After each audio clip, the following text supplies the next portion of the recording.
Welcome to Creature Guide Live Daily News. We're going over theropods in Madagascar as well as another dinosaur discovery, I believe, in South America, and elk. And we're streaming on both Rumble, YouTube, and Kick. So, from Sign News, Majungasaurus replaced all its teeth every 2 months. Wow, that is astonishing and extremely quick for teeth replacement compared to practically every other species of dinosaur that seems, especially the theropods or the carnivores. So this is quite interesting. Now, you would have had it with even the herbivorous species of ornithischian and saurischian dinosaurs like the long-necked sauropods, the horned ceratopsians, the stegosaurs, and the ankylosaurs, where they would have lost teeth consistently as well. But even for theropod, which with many species, definitely every year you would have had it where they were losing teeth, but every 2 months is shocking. So Majungasaurus, a carnivorous dinosaur that lived approximately 70 million years ago, the Cretaceous period, in what is now English Madagascar, grew new teeth roughly 2 to 13 times faster than those of other predatory dinosaurs, according to new research. Now, I know this is apparently a much older find I had not heard of. Definitely the Majungasaurus or the Majungasaurus, the Abelisaurids, which is the group of theropod dinosaurs in which the Majungasaurus belongs to, are often talked about when it comes to their skull morphology and overall structure. So let's see. It seems to be depicting a couple of, or at least a Majungasaurus pair chasing after a Repetosaurus sauropod, which was one of the largest species of long-necked herbivorous dinosaurs in the region. And yes, at this point in time in the Cretaceous or the Mesozoic era, Madagascar had already become its own island. Despite this, though, you still had a wide range of different species of dinosaurs that became quite large for island life. So it was likely when it came to the different species of herbivores, like I believe there have been certain ornithopods in this area and the sauropods in general, there was enough vegetation to support animals that weighed well over 15 tons, which is about the size of the Repetosaurus long neck, and pushing somewhere around 50 to 56 feet in length, or somewhere around 17 meters. It's quite astonishing. These are likely members of the Noasaur lineage of dinosaurs. So this these are smaller carnivores Wait, related did you to, say Noasaur? yes, the Noasaurinae So it's lineage. not Nodosaur. No. The Nodosaurs were a certain group of armored dinosaurs, whereas the Noasaurs, What do they know? um, well, there's no K or W in their um So in their they actually don't know family name. anything. Yeah, well, when you would first look at them, you would assume that they have some sort of a IQ problem. But in reality, these were probably very decently intelligent dinosaurs for, I guess you could say the carnivores in general. I'd say around 70 million years ago, they probably had around, average intelligence, but I haven't looked into whether or not we have taken a look into the skull morphology of animals like, I'm guessing this is Machikosaurus, and seeing what the different parts of the brain looked Are like. you talking about the little one? Yes, these are not the youngsters to the Majungasaurs. However, it is a closely related group of theropod dinosaurs. The Noasaurs and the Abelisaurs were part of the same overall large lineage of theropods, the Ceratosauridae lineage, which first evolved back in the Jurassic around 200 million years ago. So let's head back to the article. I'm hoping this project spurs more people to study other species. I bet that will reveal further surprises, said lead author Dr. Michael Demick, a researcher at Outfit University and Stony Brook University. And hopefully that will lead to a better understanding of how dinosaurs evolved to be successful for so long. Yeah, I mean, I really wonder since this study came out, or this research, how many other species of theropod dinosaurs have we obtained info as to how often they would have lost their teeth? Because this is just astounding. In the study, Dr. Mick and colleagues estimated tooth formation and replacement rates in three carnivorous dinosaurs. Oh, this is really good to know. Um, I mean, just three species, but seems to be the more famous ones: Majungasaurus, Allosaurus, and Ceratosaurus. Allosaurus and Ceratosaurus evolved much earlier in the Mesozoic before Majungasaurus would have evolved. However, they did appear later compared to certain other members of the Abelisaur lineage, as well as the Ceratosaurs in general. But both Allosaurus and Ceratosaurus existed over in Colorado, Utah, Wyoming around 150 million years ago during the late Jurassic. The researchers used a collection of isolated fossil teeth to examine microscopic growth lines in the teeth. These growth lines are similar to tree rings, but instead of being deposited once a year, they are deposited daily. At the same, they used, I think it meant to say at the same time. They used computerized tomography, CT, on intact jaws to visualize unerupted teeth growing deep inside the bones. So they found high tooth replacement rates in all three dinosaurs, with Allosaurus and Ceratosaurus rates of around 100 days and 56 days for Majungasaurus. Wow, that is quick.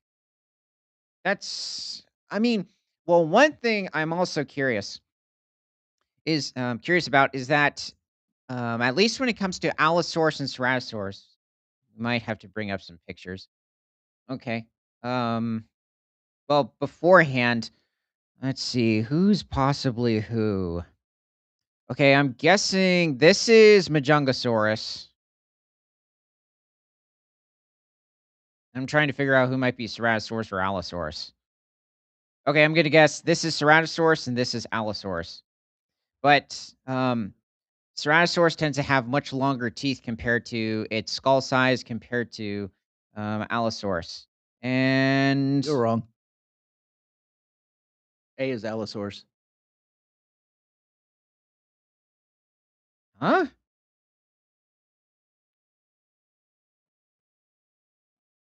Okay, I gotta look at my these three theropod skulls. Jeez, I was really wondering because it seemed to have a very broad jaw structure here. But you might be able to, or somebody might confuse that for the other 2 as well. Sheesh.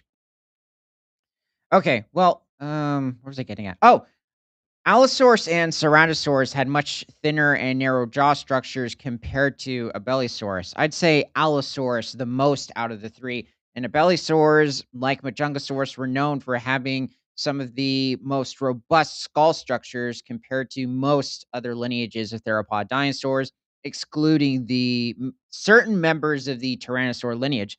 Despite the Tyrannosaurs like T Rex, Daspletosaurus, Albertosaurus being known for having much more robust jaw structures, there were certain other members of the Tyrannosaur lineage that had quite thin and narrow jaws, like Allosaurs and certain species of Megalosaurs. But um, hmm. So, what are we looking at here? Histological sections derived from Majungasaurus, D, E, Ceratosaurus, and F. Allosaurus, illustrating incremental daily lines in dentine, which extend obliquely from upper left to lower right in each image. That is a massive difference. So Majungasaurus would form a new tooth in each socket approximately every 2 months. This meant they were wearing down on their teeth quickly, possibly because they were gnawing on bones.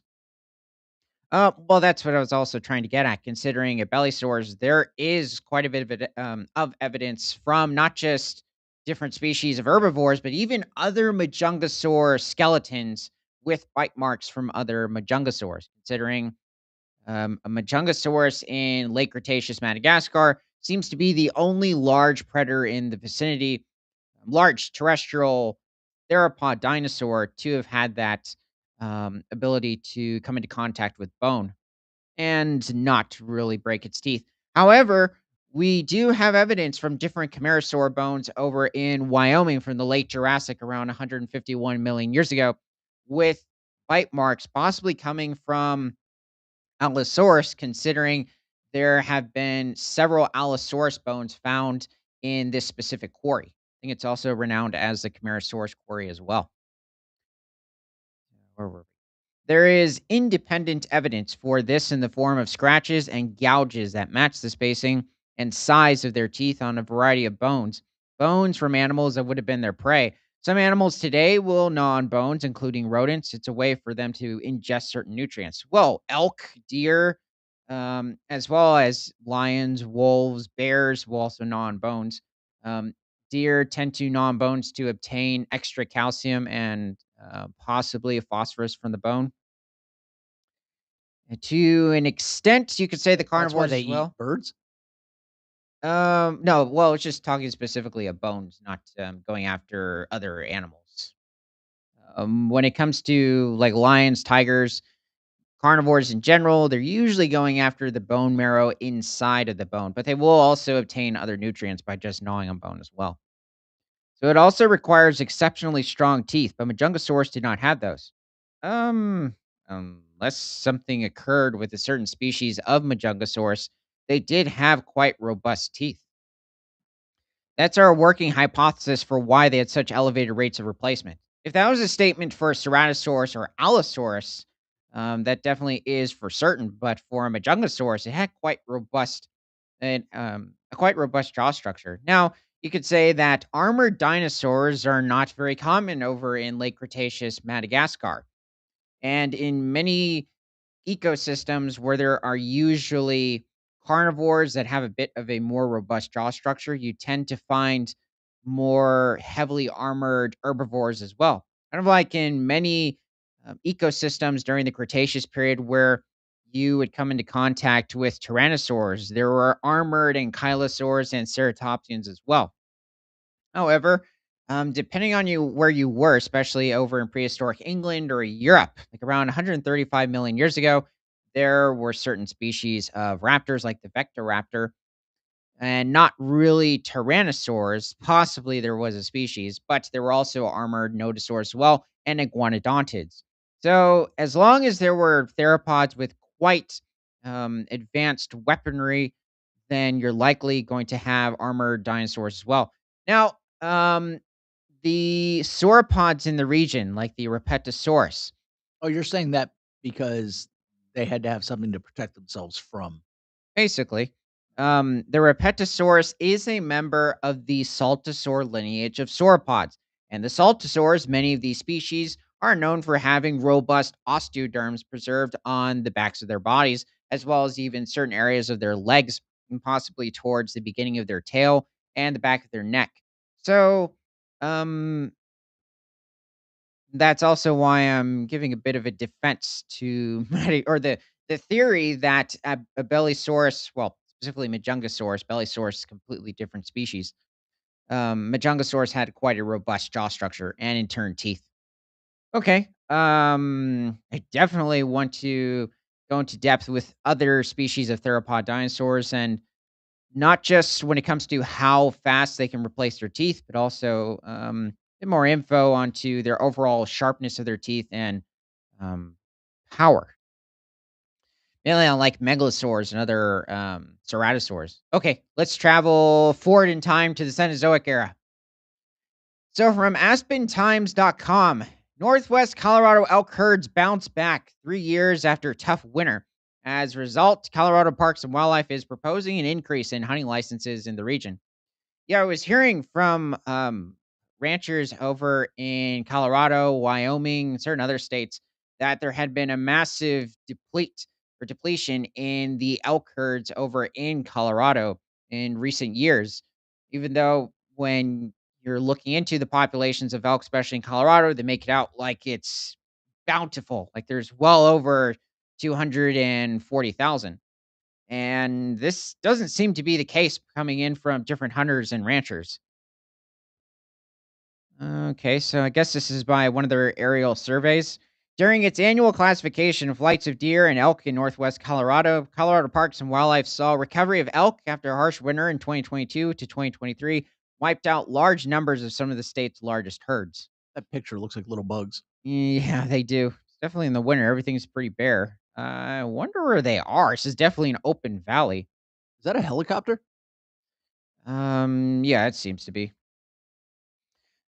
This could be part of like the Medicine Bow Route National Forest in north central Colorado. It's just a bit of a ways from the mountains and approaching south central Wyoming. Could be adjacent to Dinosaur National Monument. There are over 30, actually, no, 45 elk herds in all of Colorado. So many of them containing several thousand elk. So this is going to be, I'm assuming, quite captivating. Elk herds in northwest Colorado between Meeker and Steamboat Springs. Okay, so we're over in north central Colorado. I think adjacent to Medicine Bow Route National Forest, quite a bit north of like the Arapahoe and Roosevelt National Forests, have rebounded after a punishing winter in 2022 to 2023 decimated some of the state's largest herds. With the recovery, Colorado Parks and Wildlife staff will be recommending a significant increase in hunting licenses within the area's herds. Looking at the landscape today, it's hard to believe that just 3 years ago, we were experiencing the worst winter we had seen in 70 years, said Darby Finley, Colorado Parks and Wildlife terrestrial biologist in Meeker, in a news release. I did hear that the snowpack was quite decent for Colorado back in 2022 or 2023. I've never met anybody named Darby. Um, that's from something, but I could be thinking of a movie. Yeah, that's what I was doing. I don't remember what character or animal. Um, gosh, what was it? Oh, and, California too. So, unfortunately, though, Colorado is going through a bit of a drought at the moment, along with Nebraska, Kansas, quite a bit of the southern Midwest, over in Utah, parts of Wyoming. The West Coast, though, seems to be doing okay. Not saying great, but definitely also New Mexico is having a hard time. When is New Mexico not having an issue with drought? And a bit of Arizona. So that spring, we saw some of the lowest survival rates ever recorded by Colorado parks and wildlife biologists. In some areas, elk populations north of Craig were reduced by half. That is not good. Today, we are seeing a much different picture with elk population numbers. Yeah, this is going to be a problem, especially since wolves have been um, reintroduced to these different areas and preying on livestock a bit.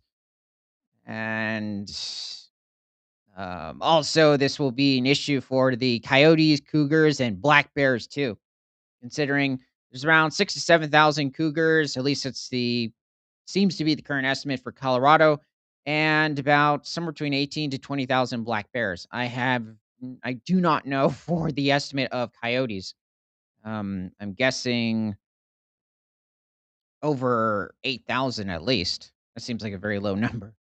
The recovery was documented by the Wildlife Agency's annual winter classification flights. I forgot about Canadian lynx and bobcats too, which it uses to estimate population sizes and track survival and birth rates of both deer and elk herds. This winter, Parks and Wildlife reported that the Bears, Ears, and White River elk herds, so probably in the White River National Forest, I don't know where the Bears Ears herd is at the moment, had returned to their population targets for the first time since the 2022 to 2023 winter. Wow, that's actually quite impressive. I was not expecting that. I thought it was going to take much longer. That winter brought significant snow accumulation and crusted snow conditions that challenged animals' ability to travel and conserve energy, leading to widespread malnutrition and an abnormally large die off of the area's calves and fawns, as well as older animals and mature bulls and bucks that had already had their body condition depleted after the fall rut. Yeah, the rut is a really bad time nutrition wise for um, male elk, moose, mule deer, Did you white-tailed tell me deer. they just stopped eating? Yeah, you'll see them snack occasionally, but I mean, like maybe a couple of times throughout the day, and the rest of the time they're just trying to scare off other males and gather as or court as many females as possible. And the problem is that it's very little nutrition, and you're also seeing a depletion in the plants around, considering it's already into fall and approaching winter. Well, late fall, I'd say it's already getting pretty harsh over in different parts of the Rocky Mountains. But, another thing, and when it comes to the calves and fawns, now you have it where the female elk are having a lot of trouble obtaining the nutrition that they need for gestation or the formation of their fawns. So, which I also wonder if it was a bit hard on them earlier in the fall as well, like right after the ruts, which is what I'm assuming it was already hitting them. The conditions were a big hit to ungulate herds that have historically been among the most productive in Colorado and the country. Yeah, Colorado is the pinnacle for elk herds on Earth. Per the agency's management plans, the bear. Hmm, that was weird. Okay, per the agency's management plans, the Bears Ears herd's target population is between 15,000 and 18,000 animals. Okay, so this is a large herd over in um, western Colorado, considering that's where most of the elk are. Few are in eastern Colorado. The White River herd between 32,000 and 39,000. Astonishing. At the end of 2023, Parks and Wildlife estimated the Bears Ears herd at around 10,500 elk. Whoa, that's a drop. And the White River around 30,300. Massive decrease. That's nearly 2,000 below its limit. While, and then obviously the other one is nearly 5,000 below its limit. While this year's abnormally dry and warm winter made it more difficult for area biologists to count the ungulates that blend into a barren landscape, it also changed how the elk were distributed. Yeah, this last winter was horrible for Colorado, a wide variety of states. Oregon, Utah, very low snow level, even different parts of Wyoming. The lack of snow made it difficult to count elk blending into the sagebrush covered hills, said Becca de Vergay, Parks and Wildlife's terrestrial biologist in Craig in a news release. Despite this challenge and thanks to a skilled pilot, we were still able to observe and classify thousands of elk in overall good body condition. Yeah, I guess it was a bit more of a benefit for them compared to many other parts of the ecosystem, which include people or the ranchers, farmers. So let's see. Um, I think I'm looking at different units. Yeah, game and management unit boundary and data analysis unit boundary. Let's keep going. So, in the Bears Ears herd, which spans a region north of Steamboat Springs and Craig area, biologists reported a significant shift in elk distribution due to the unusual lack of snow cover, particularly at low elevations where there was almost no snow. Despite low snowpack, staff reported that several thousand elk still migrated into the typical winter range in the western portion of the management region, but that more elk than usual remained on the eastern side of Highway 13. It's not hitting me where Highway 13 is. I think it's headed like east to west when it comes to Colorado. No, wait a second. That wouldn't make sense. I'm not sure. During the flights, Parks and Wildlife staff classified, identifying gender and age, a total of 10,203 elk. That's a lot, with more observed but difficult to classify given the dry conditions. In one group, staff classified 2,578 elk. In the White River herd, which covers the area south of Highway 40 toward Glenwood Springs and between Meeker and Steamboat Springs, the agency reported that elk numbers were spread across all elevations. During flights in the White River and Williams Fork drainages, over 18,500 elk were observed, marking a slight increase from the previous year and indicating a consistent upward trend in elk populations, which the agency attributes to the mild winter conditions over the past 3 years. Yeah, they just headed back to their high estimate. That's astonishing. It's good to hear. Spike bulls, young bulls with antler beams with no tines, serve as important indicators of the previous year's calf survival. As we have seen, calf ratios continue to be trending in a positive direction, with excellent spike bull ratios in the past 2 years, indicating high survival and recruitment of calves into the yearling age class. So, hunting licenses in the Northwest are expected to increase. With the Northwest elk herds recovering from the punishing 2022 to 2023 winter, Parks and Wildlife is proposing an increase in hunting licenses for the region. Yeah, this is honestly a good thing. The agency significantly reduced the hunting opportunity in these herds following that winter. This included reductions in season dates for the rifle season and cuts of between 60% and 89% in license numbers for archery, muzzleloader, and rifle seasons. A- As the herd started to show signs of recovery in 2024 and 2025, the agency began to slowly increase the number of licenses sold. With the data from the classification flights this winter, the Northwest region is preparing to propose a significant increase in the number of antlerless elk licenses and a return to over the counter sales, something it had removed for bull tags during the second and third rifle seasons. So, according to the agency, these recommendations are based on the herd management plan objectives, harvest data collected from the previous year's hunting season, classification data collected in the late fall and winter, and survival data collected from deer and elk monitoring areas in select units. The license number recommendations will be presented to the Parks and Wildlife Commission at its May meeting in Grand Junction. With the primary draw application period closing on April 7, we wanted to make sure that we were getting this information out to hunters, especially those who chose to hunt in other areas to help in our efforts to increase the elk population, said Mike Swaro, Park and Wildlife Meeker Area Wildlife Manager. Oh, they want to send the hunters out to increase the elk population. Um, Yeah, to keep it where it's in check, especially since there's quite a few different areas in Colorado where it is somewhat low in certain predators, but it's also that you have to remember you're also dealing with mule deer herds, certain white-tailed deer herds, moose. Even though there's only like 3,000 moose in Colorado, they do have an impact on the ecosystem. Who else? I swear there's another herbivore. Oh, well, it's more in like lower plain regions, but pronghorn giraffeoids as well. The pronghorns are closely related to giraffes more so than antelope. Well, are there bison there?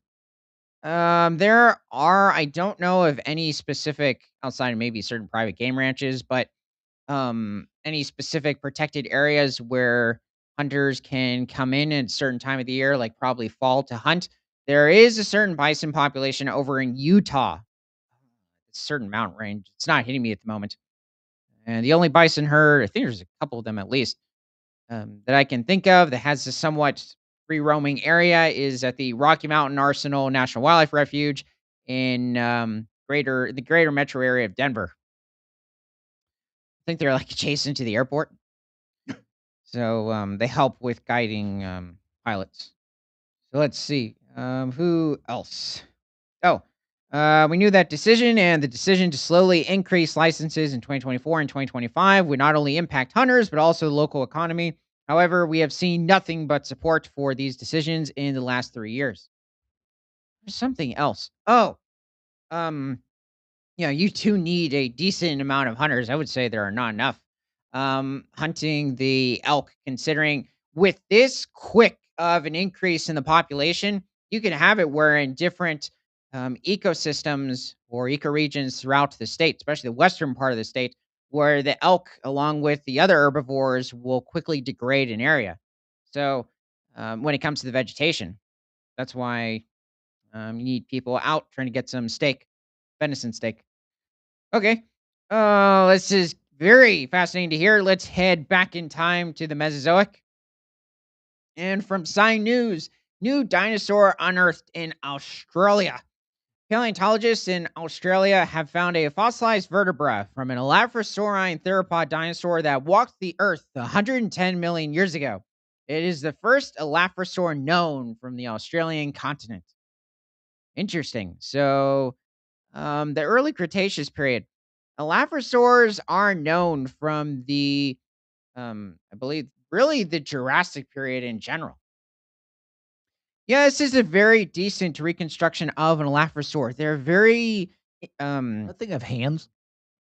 yes, quite small, almost like the mononychids of the Paravis lineage of theropod dinosaurs, which wouldn't appear until slightly later in time and different areas of especially Asia, like Mongolia, China, possibly southern Russia. They are one of the only groups of dinosaurs known to have one finger and very small arms compared to their body size, almost as small as like the Abelisaurids or possibly the Tyrannosaurs. It is a big question as to what they would have been used for. But the same would have occurred with a wide variety of different members of the Elaphrosaurian lineage of theropod dinosaurs. It is interesting. It's like something between an ornithomimid and what a troodontid, and possibly like a coelophysid to an extent. And I guess you could add the mononychids for its arm size. And just when it comes to the overall morphology of this animal and just the body structure, and there's some confused mammal right here, or he's just viewing the river. I didn't even see that. The newly discovered dinosaur belongs to Elaphrosaurinae, an enigmatic group of gracile ceratosaurian dinosaurs known from the late Jurassic period of Africa and Asia and the early late Cretaceous period of Argentina. Elaphrosaurs have been discovered over in Tanzania, which is East Africa, as well as South Africa from the Jurassic period.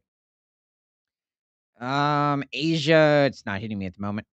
Elaphrosaurs were strange looking dinosaurs. They ran low to the ground on two legs with a slender body, long neck, stubby arms, and a delicate toothless skull, said Dr. Tim Ziegler, collection manager of vertebrate paleontology at Museums Victoria. They started life eating a wide range of foods but shed their teeth as they aged. Elaphrosaurs are unusual among theropods because adults had a plant based diet rather than hunting prey. That would depend on the species of Elaphrosaurs, like Elaphrosaurus itself. Okay, let's bring up Elaphrosaurus.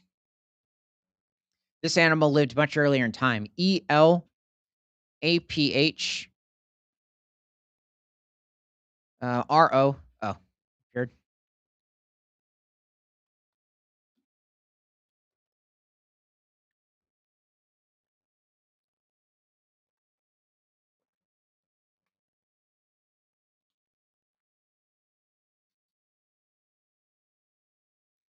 Yeah, Elaphrosaurs, especially when it comes to creatures like Elaphrosaurus. This is making it to be um, a very thin representation. Now, they were quite strange because they had, in some cases, long legs compared to their body size. In some cases, somewhat short. This is definitely giving them a very like small. I mean, they did have also small heads compared to their body size, which, depending on the theropod lineage you're referring to, especially members of ornithomimids, who else? Possibly even the abelisaurs. Yeah, that it could be another member. It's not hitting me what specifically, but it's likely not an Elaphrosaurian. It could be some species of Ceratosaurian, considering you had the Saltria venator, which was one of the largest. Well, let me phrase that. It was one of the earliest species of ceratosaurs to evolve, and over in Italy, around 199 to 200 million years ago. And your favorite? Yeah, these guys. He has too much of a dromaeosaurid sort of a skull structure, or almost troodontid. And then there's a tyrannosaur behind him. Why? Oh, this is interesting. So wait, is that's an AI one, but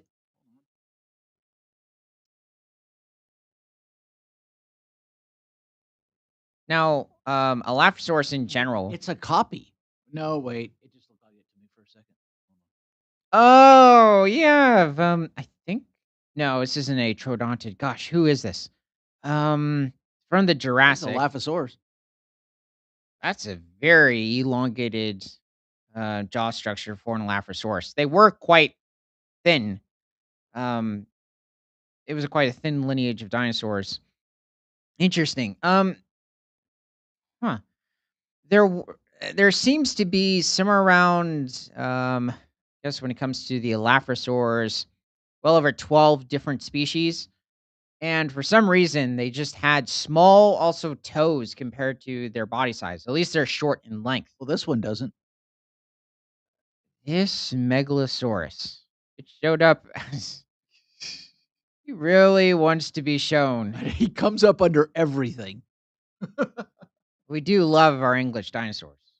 Um, Megalosaurus existed in England around 170 million years ago, not at around the same time as Elaphrosaurus, which was over in Tanzania about 155 million years ago. Is that one better? No. That's more no, it's still not a compsognathid. It's something else, not hitting me. It's not um, it almost had like a Herrerasaur sort of look to it, but the Herrerasaurs existed over in different parts of South America, Africa, Europe, North America around 225 million years ago. This was back in the Triassic, so not the Elaphrosaurs. Now, the Elaphrosaurs, they are a member of the Ceratosauride lineage, which also would have consisted of the Belosaurs and the Noasaurs and the Ceratosauridae lineage of dinosaurs, which would include Ceratosaurus. Okay. Okay, I Um, am not gonna get past a Noasaur. and there's no H, just Noasaur. What are you Oh, whoops. Okay. So they started life eating a wide range of. Oh wait, I already said that.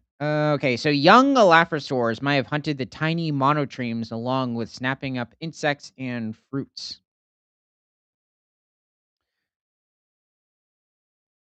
Yeah, I think also when it came to the Elaphrosaurs in general, they were almost like ornithomimids when it came to feeding behavior, considering it's extremely debated when it comes to later ornithomimids like Gallimimus, Ornithomimus, Struthiomimus, and whether or not they would have fed on carrion or like scavenging carcasses, or possibly just feeding on different types of seeds as well as different ferns and possibly fruit. Well, maybe even small mammals as well. So here seems to be some of the bones. Got some vertebrae, possibly parts of the leg or arm bones. So the 110 million year old neck vertebrae of the Australian Elaphrosaur. I have a feeling this might be a mysterious discovery. The nearly complete neck vertebra of the new Elaphrosaur was found at the Eric the Red West site. Oh, I think he's the Viking, which is part of the Umarala Formation near Cape Otwa, Victoria, by dinosaur dreaming volunteer Jessica Parker in 2015. This is the first record of Elaphrosaurinae from Australia and is only the second Cretaceous record of the group worldwide. Wait, so wasn't actually found, someone was just dreaming? Yeah, that confused me for a second too. Let's see. Um, yeah, that is interesting. Elaphrosaurines are not common in Australia. They're a bit more common in different parts of Africa, especially also back in the Jurassic. Also, let's bring up Ceratosaurus. So Ceratosaurus. So, Ceratosaurus does not belong to the Elaphrosaur lineage of dinosaurs, but it does belong to the overall Ceratosauridae lineage. It's just a member of Ceratosauridae. But it wouldn't evolve until somewhere around 150 million years ago over in Rocky Mount, Colorado, Wyoming, Montana. And it would have coexisted with different species of sauropod dinosaurs like Apatosaurus, Brachiosaurus, Diplodocus, and as well coming into contact with other carnivores. Wait a second. This guy or this, you know, he's The thing. yeah. Let's just say when it comes to the osteoderms on the back of that Ceratosaurus, there's not really any evidence to suggest that. However, it does seem possible that Ceratosaurus might have had a somewhat robust skin structure or texture when it came to the upper part of the body, like the upper thighs, the tail, the upper rib cage area, the neck. Wait, they were small? Depending on the species, but Nasicornis. Oh, not Nasicornis. There's the other species. Could reach possibly around 27 to 30 feet in length on the upper limits and pushing somewhere around 8 to 9 meters and probably weigh somewhere around 2 to maybe 3 tons. A large Ceratosaurus. The former picture, the pink one, was the Jurassic Park 3 model, which from the beginning has always been looked at in confusion. Why did you have to do this to Ceratosaurus? And then Discovery, with when dinosaurs roamed America, came in and said, hold my fossil. So they helped bring love. Well, no, no, no. They restored Ceratosaurus, but he had to get eaten by Allosaurus. And then Jurassic Fight Club came in and said, "Yeah, hold my fossil too. We're gonna make him look even better and still get even more voraciously torn apart by Allosaurus." And I don't remember when Ceratosaurus got a bit of a glow in paleontology or paleo pop culture or just the documentaries in general. I'm not sure. Anyway, I mean, he has recently. I just don't remember when it started. Okay, so let's see. That wasn't a bad representation of a Ceratosaurus. It is interesting. I think it has one of the neatest or just best looking horn structures for the top of the skull of many theropod dinosaurs. So this animal, on average, depending on the species, was probably somewhere between 20 to 25 feet in length. They're pushing 6 to 7.5 meters, and probably weighed a little more than a ton. It also has some of the sharpest teeth compared to many other species of theropod dinosaurs. I think when you're comparing it to Allosaurus, its Ceratosaurus has slightly sharper teeth. How This guy is funny. Oh, this is Ark Survival Evolved, Ceratosaurus. They definitely gave him a more, like, almost iguana sort of look, at least in this depiction. I'm used to seeing it more of like a, I guess, a whitish sort of, pigment, His arms are chunky. I guess, depending on which one you bump into. Yeah, they are. Um Yeah, realistically, they would be a lot leaner. And probably Ceratosaurus didn't have this distinct array of osteoderms along the back. Also, far too many horns along the back of the skull structure as well, even towards the tip. And even the regular three horns are a bit exaggerated. I mean, it's a good looking, unique model. It's just when it comes to paleo accuracy, it's a bit off.